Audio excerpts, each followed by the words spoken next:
ജനതാദൾ സെക്യുലറിൻ്റെ കർണാടക ഘടകം ബി.ജെ.പിയുടെ സഖ്യകക്ഷിയാണ്. അഥവാ ജെ.ഡി.എസ് കൃത്യമായും ഏറ്റവും കൂടുതൽ ശക്തി പ്രാപിച്ചിട്ടുള്ളത് കർണാടകയിൽ തന്നെയാണ്. ഇപ്പോൾ അവർ നിർണായക ശക്തി അല്ലെങ്കിൽ പോലും. അതുകൊണ്ട് തന്നെ ദേവഗൗഡയുടെ ഈ പാർട്ടിയുടെ കേരള ഘടകത്തെ ബി.ജെ.പിയുടെ തൊഴുത്തിൽ കെട്ടാനുള്ള പിണറായി വിജയൻ്റെ ആഗ്രഹം നടക്കില്ല എന്ന് വ്യക്തമാക്കിക്കൊണ്ട് മാത്യു ടി തോമസും ജോസ് തെറ്റയിലും കടുത്ത തീരുമാനത്തിന് ഒരുങ്ങുകയാണ്.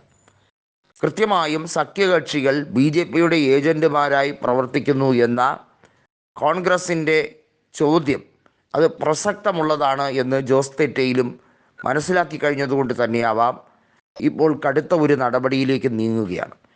ജെ.ഡി.എസ് പിളർന്നു എന്ന തരത്തിലേക്കാണ് കാര്യങ്ങൾ പോകുന്നത്. നിലവിലെ മന്ത്രി കൃഷ്ണൻകുട്ടിയാണ്. അദ്ദേഹം ചിറ്റൂർ എം.എൽ.എ ആണ്. ഇപ്പോഴത്തെ ജെ.ഡി.എസിൻ്റെ സംവിധാനം ഒരിക്കലും ഈ രീതിയിൽ മുന്നോട്ട് പോകില്ല. കൃത്യമായും രണ്ട് വിഭാഗമായി തരം തിരിഞ്ഞേ മതിയാവുകയുള്ളൂ. അതിൽ എടുത്തു പറയേണ്ടത് തിരുവല്ലയിൽ മാത്യു ടി തോമസ് പ്രത്യേക യോഗം വിളിച്ച് പാർട്ടിക്ക് എതിരെയുള്ള ബദൽ നീക്കത്തിന് ഒരുങ്ങുകയും UDFിൻ്റെ ഭാഗമാകുന്നതിനെക്കുറിച്ച് കൃത്യമായി ചർച്ച നടത്തുകയും ചെയ്തിരിക്കുന്നു എന്നാണ് റിപ്പോർട്ട് വന്നിരിക്കുന്നത്. അത് ഒരുപക്ഷെ വലിയ രീതിയിലുള്ള വഴിത്തിരിവിന് കാരണമാകും. നമുക്കറിയാം ജെ.ഡി.എസിന് വലിയ രീതിയിലുള്ള പ്രാതിനിധ്യമൊന്നും ഇടതുപക്ഷത്തിൽ കൊടുത്തിട്ടില്ല. എങ്കിൽ പോലും നീലലോഹിദാസൻ നാടാരും അതുപോലെ തന്നെ ഇപ്പോഴത്തെ ജനതാദൾ സെക്യുലർ നേതാവായിട്ടുള്ള മന്ത്രിയായിട്ടുള്ള കൃഷ്ണൻകുട്ടിയും തമ്മിൽ അഭിപ്രായ ഭിന്നതകൾ ഏറെയാണ്. ഈ ഒരു സംവിധാനത്തിൽ മുന്നോട്ട് പോകാൻ കഴിയില്ല. പിളരേണ്ടത് കാലഘട്ടത്തിൻ്റെ ആവശ്യമായി മാറിക്കഴിഞ്ഞിരിക്കുന്നു എന്ന ഒരു തീരുമാനത്തിലേക്ക് പോവുകയാണ്. ജെ.ഡി.എസ് പിളർന്നാൽ കൃഷ്ണൻകുട്ടിക്ക് വലിയ സാധ്യതകളൊന്നും തന്നെയില്ല. വാസ്തവത്തിൽ മാത്യു ടി തോമസ് കൂടി ഉള്ളതുകൊണ്ടാണ് കൃഷ്ണൻകുട്ടിക്ക് മന്ത്രിസ്ഥാനം ലഭിച്ചത്. എന്നാൽ കൃത്യമായും ഓരോ MLA ഉള്ളവർക്ക് മന്ത്രിസ്ഥാനം 2.5 കൊല്ലമായി നൽകിയതുൾപ്പെടെയുള്ള കാര്യങ്ങൾ മാത്യു ടി തോമസ് പറയുന്നുണ്ട്.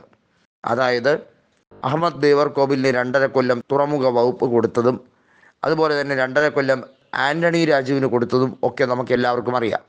അതുപോലെ എന്തുകൊണ്ട് കൃഷ്ണൻകുട്ടി ആ സ്ഥാനത്തു നിന്നും മാറുന്നില്ല? അധികാരത്തോടുള്ള ഭ്രാന്ത് എല്ലാവർക്കും ഉണ്ട്. അത് കൃഷ്ണൻകുട്ടിക്ക് വളരെ കൂടുതലാണ് എന്ന് മാത്യു ടി തോമസ് തുറന്നടിച്ചിരിക്കുകയാണ്. മാത്യു ടി തോമസും ജോസ് തെറ്റയിലും ഒരു ശക്തമായ തീരുമാനത്തിലേക്ക് ഇറങ്ങുകയാണ്. ഈ രീതിയിലാണ് പോക്കെങ്കിൽ പിണറായി വിജയനല്ല കാര്യങ്ങൾ തീരുമാനിക്കുന്ന ജെ.ഡി.എസിലെ ആഭ്യന്തര കാര്യങ്ങൾ എന്ന മറുപടി കൂടി മാത്യു ടി തോമസ് കൊടുക്കുമ്പോൾ തീർച്ചയായും രാഷ്ട്രീയപരമായി മാറ്റങ്ങൾ വന്നിരിക്കുന്നു. നമുക്കറിയാം മുൻ മന്ത്രി കൂടിയാണ് മാത്യു ടി തോമസ്. അദ്ദേഹം V.S. അച്യുതാനന്ദൻ സർക്കാരിൽ അദ്ദേഹം മന്ത്രിയായിരുന്നു. എന്നാൽ ഇപ്പോൾ അദ്ദേഹത്തിനെ ഒതുക്കാൻ ശ്രമിക്കുന്ന ജെ.ഡി.എസിലെ അംഗങ്ങൾക്ക് കൃത്യമായ താക്കീത് നൽകി പാർട്ടിയെ പിളർത്തും എന്ന് ജോസ് തെറ്റയിലും നീലലോഹിദാസൻ നാടാരും മാത്യു ടി തോമസ് കൂടി ഉറച്ചൊരു തീരുമാനത്തിലേക്ക് എത്തിച്ചേർന്നിരിക്കുന്നു.